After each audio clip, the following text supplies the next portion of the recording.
ആലപ്പുഴ മാവേലിക്കരയിൽ അമ്മയെ മകൻ മർദ്ദിച്ച് കൊലപ്പെടുത്തി. കല്ലുമല പുതുച്ചിറ സ്വദേശിയും മാവേലിക്കര നഗരസഭാ മുൻ സിപിഐ കൌൺസിലറുമായ കനകമ്മ സോമരാജനാണ് കൊല്ലപ്പെട്ടത്. സംഭവത്തിൽ മകൻ കൃഷ്ണദാസ് പോലീസ് കസ്റ്റഡിയിലാണ്. അശ്വിൻ പാലാഴി വിവരങ്ങളുമായി. അശ്വിൻ, അതിക്രൂരമായ സംഭവമാണ്. എന്താണ് കാരണം? മറ്റ് വിവരങ്ങൾ നമുക്കിപ്പോൾ അറിയാൻ കഴിയുന്നത് എന്താണ്?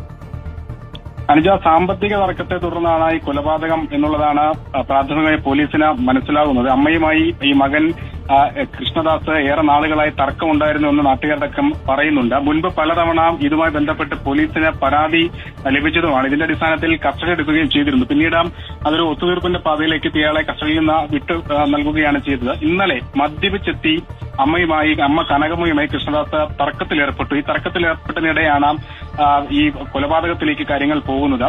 ഈ മരിച്ച കനകമ്മ സോമരാജൻ 69 വയസ്സാണുള്ളത്. ഏക മകനാണ് കൃഷ്ണദാസ്. 39 വയസ്സുകാരനാണ്.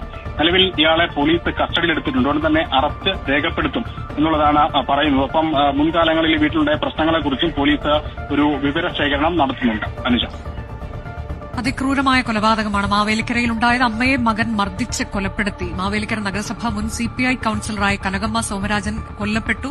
സാമ്പത്തിക തർക്കമാണ്, സ്വത്തുമായി ബന്ധപ്പെട്ട തർക്കമാണ് എന്നതാണ് പോലീസ് അറിയിച്ചത്. മകൻ പോലീസ് കസ്റ്റഡിയിലാണ്.